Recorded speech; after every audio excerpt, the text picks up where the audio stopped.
Bonjour à tous et bienvenue chers auditeurs dans ce nouveau numéro de Debagia, le podcast de Lyon Républicaine consacré à l'actualité de la JOCR. Pour débattre aujourd'hui, j'aurai à mes côtés Julien et Benoît, journalistes sportifs à Lyon Républicaine. Julien, comment ça va? Bien rentré du Stade des Alpes? Oui, je rentrais à l'instant entre guillemets, donc un peu difficile, mais bon, c'est un point qui comptera. Ok. Benoît, ton côté en forme? Ouais, on a suivi ça à la télé et voilà, on est au taquet. Nous accueillons également avec nous Renaud qui nous donnera son point de vue en tant que supporter de la JA. Bonjour Renaud, ça va bien? Ça va, merci, bonjour à tous. Au sommaire de ce nouvel épisode, un débat autour du thème suivant. La JA saura-t-elle se transcender pour aller chercher son maintien? Nous poursuivrons avec les tops et flops avant de terminer par notre traditionnel quiz où Julien avait fait forte impression la semaine dernière. Mais pour commencer, voici 3 informations de la semaine ajaïste à retenir. La première ne concerne pas directement le rectangle vert, mais Bonaventure Kalou. L'ancien attaquant de la JA était de retour à Auxerre cette semaine. Il a enfilé son nouveau costume d'homme politique en participant notamment à une colloque jeudi sur le thème de l'esclavage. Une autre info nous venant cette fois de Bretagne. Brest, vainqueur 3-0 de Niort vendredi, a validé sa montée en Ligue 1.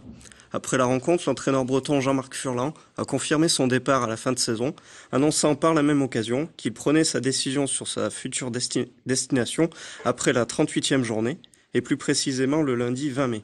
Pour rappel, le technicien de 61 ans fait figure de priorité à Auxerre pour prendre les rênes de l'équipe lors du prochain exercice. Une troisième et dernière pour la route, avec le chiffre 3.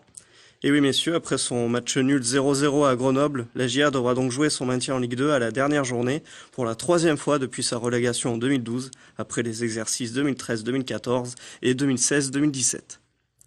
Vous écoutez Debagia, le podcast de Lyon Républicaine consacré à l'actualité du club ajaïste. Passons maintenant au moment tant attendu avec notre débat. La question du jour est la suivante. Est-ce que la JA saura se transcender pour aller chercher son maintien? Messieurs, un petit tour rapide de table pour prendre la température. Julien, qu'en penses-tu? Se transcender dans le jeu, ça. Bon, moi je reviens de Grenoble, alors peut-être que je suis encore sous l'effet de ce match qui a été assez poussif. J'ai du mal à penser que la JA collectivement arrivera à se transcender par le jeu pour aller chercher son maintien.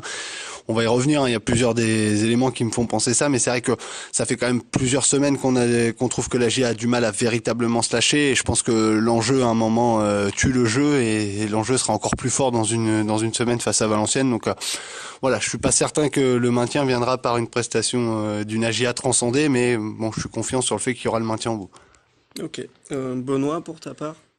Rapidement. Ouais, j'espère en tout cas que la GIA saura se lâcher, aller en position favorable la GIA, donc elle doit pas craindre un scénario catastrophe qui maintenant devient vraiment assez compliqué.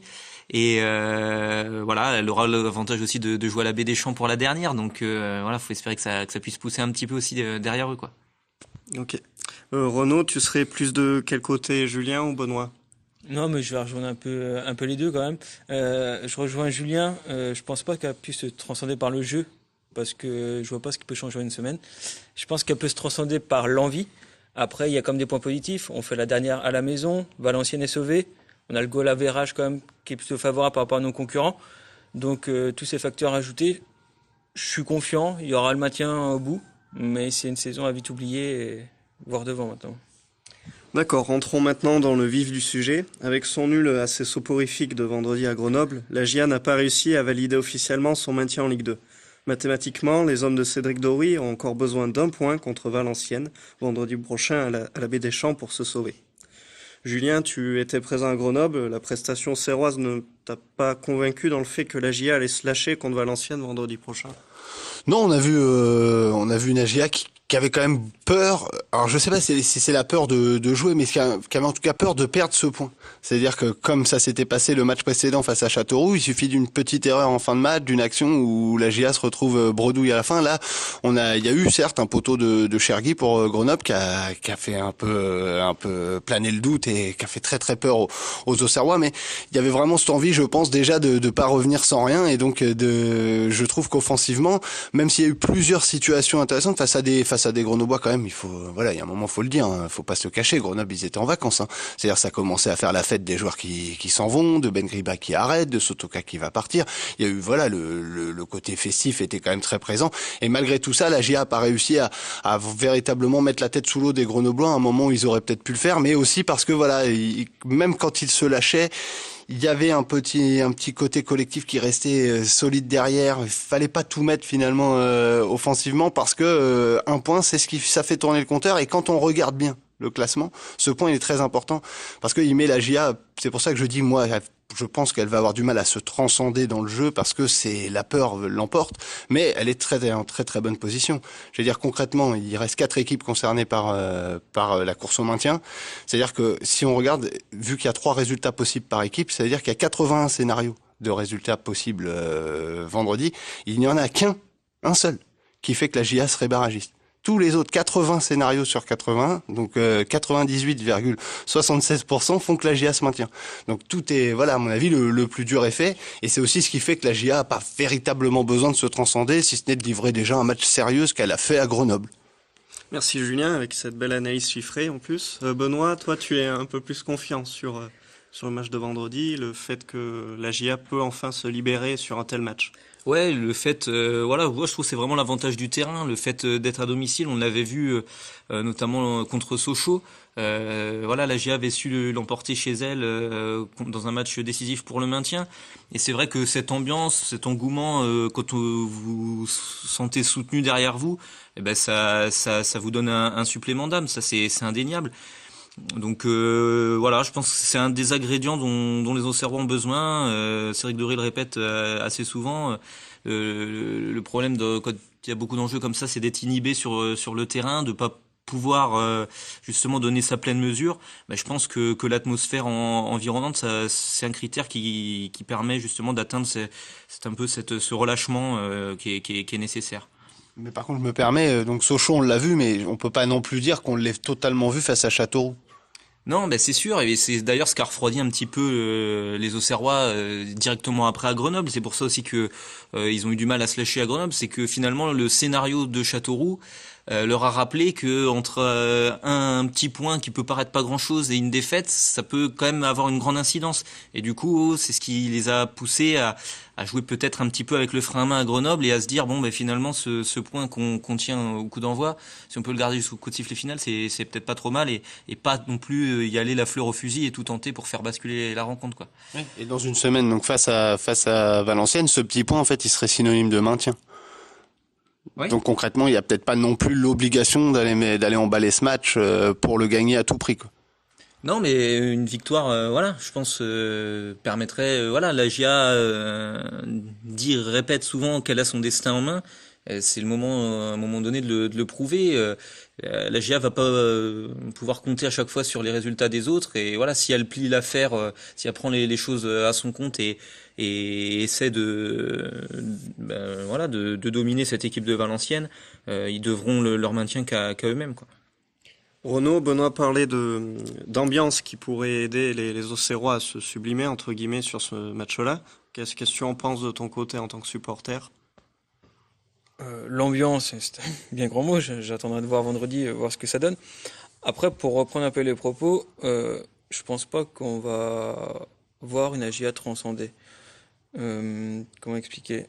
Je pense que l'AGIA, comme dit Julien, va se contenter d'avoir minimum le point qu'il faut. On va respecter le schéma tactique. On aura, je pense, comme les 5-6 derniers matchs, une domination stérile. On va essayer de bien gérer les 2-3 occasions qu'on subit. Parce qu'il faut pas oublier que sur les derniers matchs, on subit 3-4 occasions. Mais entre les buts qu'on se prend à la fin de match, les barres transversales ou même les poteaux encore hier soir, on tremble sur chaque offensive adverse. Donc cette équipe-là, pour le moment, ne fait pas, nous fait pas vibrer. On a, comment expliquer ça ? Pour moi, elle me rassure pas. Voilà, on domine, c'est bien, c'est stérile, on a des corners, des coups de pied arrêtés. De là à ce qu'elle se transcende, non. On va respecter le schéma, on aura le point, on va être content. Et maintenant, on verra de l'avant plus tard. Mais là où elle peut être amenée aussi à devoir se transcender, c'est que va rencontrer une équipe peut-être beaucoup plus offensive et créatrice que Grenoble hier. Valenciennes, faut le rappeler, c'est la troisième, enfin avant cette 37e journée, j'ai pas regardé depuis, mais c'était la troisième attaque du championnat. C'est la pire défense. C'est une équipe voilà qui propose souvent des matchs ouverts. Alors elle a un petit peu fermé le jeu aussi à certains moments là pour vraiment pouvoir assurer son maintien, parce qu'à force de jouer des matchs débridés, elle était toujours en danger. Mais cette équipe-là, libérée du poids du maintien, maintenant elle est sauvée, Valenciennes. Elle peut venir à la GIA se faire plaisir. Elle a vraiment des joueurs de talent offensivement, et donc ça peut enflammer aussi le match et forcément inviter les Auxerrois à répondre au même niveau d'engagement. Hein. Donc c'est ce qui fait qu'il peut y avoir une partie un petit peu faux folle quoi. Oui, mais moi, à contrario, j'allais dire, moi, ce match, il me rappelle totalement le match que la GIA avait joué contre Nancy pour le maintien. C'était en 2014, et c'est vrai que entre deux équipes où le nul finalement suffisait, on peut aussi arriver au final sans grande surprise à un nul. Je veux dire, Valenciennes, d'accord, peut venir essayer d'offrir un dernier baroud d'honneur dans son style assez caractéristique de la saison, qui a été vraiment, c'est vrai, emballant, en tout cas enthousiasmant à regarder. Quand on est supporter, ça peut être aussi frustrant parfois, parce que voir une équipe capable de mettre 4 buts et d'en prendre 6, par exemple, c'est pas toujours simple. Mais on peut aussi se dire, voilà, que il y a un moment où les données sont tellement claires sur le plan comptable, et Valenciennes n'a pas de réelle obligation à venir contrecarrer les plans auxerrois. Ça peut aussi donner ce match qui est pas non plus fou. La GIA va jouer, comme on l'a dit dès le départ, pour la 3e fois son maintien à la dernière journée à la Baie des Champs sur les 7 dernières années. Ça a jamais donné un match incroyable. Hein. Les 2 premières, ça a été Nancy 0-0 et ça a été le Red Star 1-0. Donc certes victoire, mais sur une erreur, je crois, d'un défenseur adverse. Et ça avait pas été un match totalement fou. Hein. Donc moi, je pense que dernièrement, ça fait maintenant 3 bons mois, je pense que 3 bons mois qu'on n'a pas vu la GIA faire un match exceptionnel d'engagement et puis on va dire emballant sur le plan offensif. J'ai du mal à imaginer que ce soit le cas vendredi, même si après c'est une évidence que face à une équipe de Valenciennes déjà en vacances, tout est envisageable, mais j'ai du mal à croire, alors que la GIA a totalement les cartes en main, et encore une fois un nul le suffit, et il faudrait, en cas de défaite, en plus c'est un concours de circonstances assez incroyable, parce il faut le rappeler quand même, il faudrait que Sochaux, que Sochaux batte Grenoble, que le Gazélec Ajaccio s'impose au Paris FC, qui joue encore sa qualification pour le barrage de la montée, et également dans le même temps que l'ACA s'impose sur le terrain de Troyes. Ça fait beaucoup. Hein. Alors moi, je comprends les discours auxerrois qui vont être d'être une sorte de mise en garde. Il faut jamais se dire que c'est totalement fait. Maintenant, nous, pour le coup, on n'est pas dans le vestiaire auxerrois. On peut se permettre, avec un peu de recul, de se dire que là, quand même, il faudrait une sacrée catastrophe pour que ça tourne mal. Hein. Benoît, qu'est-ce que tu aurais à répondre là-dessus? On a vu par exemple en Ligue des Champions cette semaine que dans le foot, rien n'était vraiment écrit d'avance. Est-ce que là, d'après ce que dit Julien, il faudrait vraiment quand même un concours de circonstances hyper défavorables pour que la GIA ne se maintienne pas lors de la 38e journée, quoi? Non, effectivement, déjà pour ce qui ne concerne pas la GIA, les 3 autres équipes, Julien l'a dit, c'est des matchs. Voilà, Sochaux reçoit Grenoble, dans un contexte particulier à huis clos pour cette dernière journée. Après, les 2 clubs corses, les 2 clubs ajacciens vont au Paris FC à 3. Donc, on peut pas dire qu'ils soient non plus favoris des pronostics. Après, pourquoi pas, ça reste possible qu'il l'emporte. Mais après, ouais, moi, je vois pas la GIA craquer et perdre ce dernier match à la maison. Je pense qu'ils vont être capables justement de se sublimer et au moins de faire le nul contre Valenciennes, et si ce n'est de l'emporter. Je pense que la GIA est capable de remporter ce dernier match. En tout cas, je pense que toute la semaine va être un peu briefée là-dessus. Les Ultra Auxerre ont déjà communiqué en fin de semaine là pour appeler à la mobilisation générale, en disant certes que la saison est décevante pour tout le monde et qu'on espère des jours meilleurs, mais qu'en attendant, fallait tous se rendre à la Baie des Champs vendredi contre Valenciennes pour pousser. Voilà, je pense que c'est un mot d'ordre qui va être assez repris, et si ça peut donner un engouement et une ambiance positive autour de ce dernier match, ça sera pas mal. Renaud, je te vois hocher la tête avec ce que dit Benoît. Il y aura cette union sacrée, tu penses, autour de la GIA vendredi? Non, mais je trouve que c'est indéniable. Oui, il y aura une belle ambiance, on va être content, on aura le maintien au bout. Mais voilà, moi je suis d'accord avec Julien, ça va pas être le match du siècle avec des buts dans tous les sens. Non, ça va être pour moi un match fermé. S'il y a victoire, ça sera par un but d'écart. Voilà, donc au pire, ça fera match nul. Au mieux, une petite victoire et puis tout le monde est content. En fait, l'avantage, c'est que par contre, on se bat pour savoir ce qui va, la manière dont ça va se passer, mais on remarquera qu'on est tous d'accord pour dire que la GIA va se maintenir vendredi. C'est-à-dire, moi, de la même manière que quand j'entendais Benoît, la conclusion de Benoît juste avant, je peux la reprendre. Moi, je pense que la GIA peut totalement remporter ce dernier match, ou de toute façon assurera le point nécessaire à son maintien. C'est pas vraiment là pour moi la question. Je l'entends totalement. C'est sur la manière. Je vois pas pourquoi en fait cette 38e journée permettrait de voir une AGIA qu'on n'a pas vu depuis plusieurs mois en fait. Finalement, c'est la saison, elle a été galère de la première à la dernière journée, excepté cette période d'un mois et demi, 2 mois, on va dire pendant l'hiver où il y a eu cette série assez positive. Pour le reste, ça a été compliqué. Même hormis cette période où il y a eu plusieurs victoires avec notamment plusieurs buts, l'attaque de la GIA est dans le dur et lutte totalement à trouver son efficacité depuis le début de la saison. Je veux dire, il n'y a pas de raison rationnelle à imaginer que ce soit face à Valenciennes lors de la dernière journée que ça se débloque pour le plaisir. Maintenant, si ça arrive, ce sera très bien parce que je suis convaincu qu'il y aura du monde au stade. Les 2 dernières fois où la GIA a joué son maintien lors de la dernière journée à la Baie des Champs, il y a eu plus de 12 000 spectateurs. Là, par exemple, cette année, le record, c'est Lens, c'est 10 000 et quelques. Donc, à mon avis, la GIA va battre encore son record de la saison, va peut-être faire même plus que 12 000, et c'est très important que les gens viennent. Il faut, de toute façon, cette saison, elle a été difficile, il faut la terminer de la meilleure des manières qui soit, par un maintien, et si possible, une forme d'union collective, de fête, même l'espace d'une soirée, pour refermer ce chapitre qui aura été douloureux. Maintenant, je souhaite qu'il y ait du spectacle, mais je doute que ce soit pour les joueurs facile de se lâcher. S'il y avait de la peur au ventre lors du dernier match à Grenoble, il n'y a pas de raison qu'il n'y ait pas dans l'esprit des joueurs une forme également de peur, un peu d'appréhension de la soirée face à Valenciennes. Après, il y a le côté un peu irrationnel, il y a le côté un peu irrationnel justement de ces dernières journées, de ces 38e journées. Souvent, il y a beaucoup de buts qui sont marqués sur cette dernière journée parce que les équipes sont obligées de pousser pour aller chercher ce qu'elles doivent chercher. Donc voilà, ça peut se débloquer aussi. Ok, en tout cas, on l'espère pour les supporters qui seront présents en nombre vendredi pour le match de Valenciennes. Merci messieurs pour ce riche débat. Dans quelques instants, le quiz, mais tout de suite, c'est l'heure des tops et flops.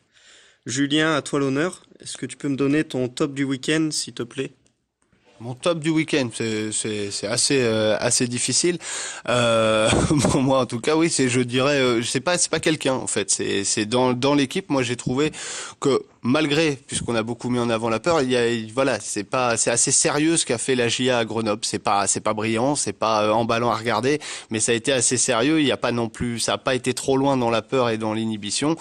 Ils ont été chercher ce qu'il fallait et moi j'en avais très peur parce que j'avais mis en avant à plusieurs reprises le mental défaillant des Auxerrois, donc ça aurait pu se passer totalement autrement, la peur aurait vraiment pu aller bien plus haut dans le degré d'inhibition des joueurs et pour brouiller un peu la réalisation du collectif auxerrois. Pour le coup, ça n'a pas été le cas et je dois le noter, ça aurait pu être bien plus douloureux. Au contraire, un flop à souligner. Ouais, mais après c'est encore une fois c'est difficile, mais c'est offensivement, donc là forcément celui qui va incarner ce flop ce sera Yanis Mergi.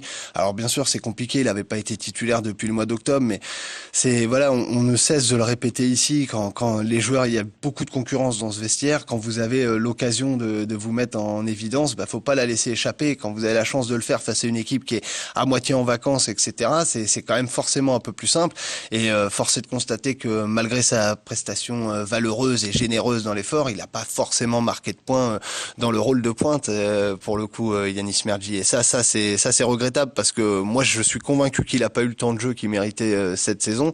Malheureusement, il l'a pas forcément démontré au moment où il en a eu l'occasion. Oui, malheureusement, les attaquants jaïstes reviennent assez fréquemment dans nos flops du week-end. Benoît, de ton côté, un top, un flop aussi ? Un top, ça va être sur le scénario de cette 37e journée qui quand même élimine beaucoup de scénarios défavorables pour la GIA, et ce qui fait, comme on l'a dit, il n'y a plus qu'un scénario qui ferait que la GIA aille en barrage. Donc voilà, le fait que la GIA était 13e avant cette 37e journée le nombre d'équipes qu'il a séparées du barrage lui a assuré de surnager. Et puis sa différence de but, on le voit, qui est de seulement -2, lui assure aussi un confort jusqu'à la fin de la saison. Donc ça, c'est le côté positif. Et puis niveau flop, je vais regretter forcément les blessures du Gimon et Yatara. Julien parlait de Yanis Mergi qui était titulaire contre Grenoble. Voilà, c'est dû au fait que Momo Yatara et Rémi Dujumon, qui sont les deux options préférentielles en pointe de l'attaque, se sont blessés lors du dernier match contre Châteauroux, lors du match précédent. Et du coup, ça prive de la GIA de solution un peu au pire des moments, pour cette fin de saison. Renaud, de ton côté, est-ce qu'il y a une satisfaction à dégager de ce week-end-là ou c'est compliqué? Au niveau des tops, c'est compliqué. J'hésitais entre soit l'ambiance un peu kermesse du stade des Alpes, c'est ça? Oui, c'est ça. Ouais, ou sinon, en top, je mettrais le poteau à Mathieu Michel. C'est grâce à lui qu'on ramène un point. C'est peut-être le meilleur défenseur sur ce match-là. Non, mais honnêtement, tout ça pour dire qu'il n'y a pas de top à retenir. Même en flop, je mettrais le match dans sa globalité. C'était deux équipes complètement stériles, il n'y avait aucun jeu de proposé. Il n'y avait pas d'occasion. Honnêtement, je me suis fait chier. Pour être vulgaire, je vais être honnête. Mais bon, voilà, un 0-0 qui nous, on ramène un point, on est content de ça. Ok, parfait. Tu m'as aussi fait ton flop du coup, donc on peut conclure ce tour de table. Donc merci beaucoup pour ces top et flop. Le podcast touche à sa fin, mais avant de nous quitter, place au quiz. Messieurs, à vos buzzers. La première question, donc nous l'évoquions tout à l'heure. Bonaventure Calou a donc désormais des responsabilités politiques. Messieurs, la première question est la suivante. De quelle ville ivoirienne l'ancien attaquant a-t-il été élu maire en octobre 2018 ? Je vais être honnête totalement, moi je ne le sais pas. S'il faut tenter une ville, mais ça me paraît gros, je vais tenter Yamoussoukro. Non, ce n'est pas ça, Benoît. non, je me prononce pas. Non plus. Si je vous donne un indice et vous dites que ça commence par un V, vous en saurez pas plus non plus. Alors je reprends la parole, je n'en sais toujours pas plus. Par contre, si vous me donnez toutes les autres lettres qui suivent, je peux peut-être réussir à le lire.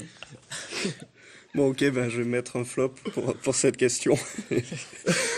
Donc, Bonaventure Calou avait été élu en octobre 2018 maire de Vavois, dans le centre-ouest de la Côte d'Ivoire.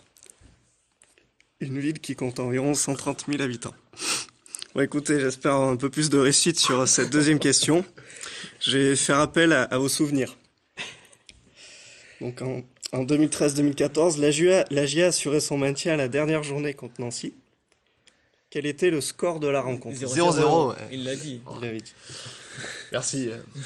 Je pouvais pas deviner que ce serait la question un peu plus tard. Oui, j'ai été un peu spoilé en plus.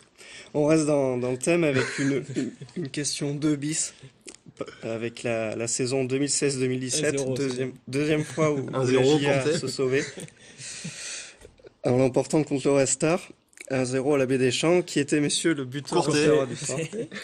C'est Gaëtan Courtet. Bon, je l'accorde à Julien quand même. Une dernière question pour vous départager. Elle concerne le prochain adversaire d'Auxerre, donc Valenciennes.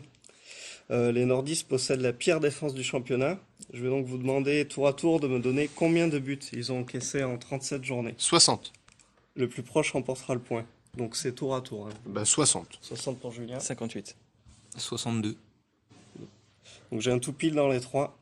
C'est 60 buts encaissés par Valenciennes, ce qui en fait la pire défense du championnat.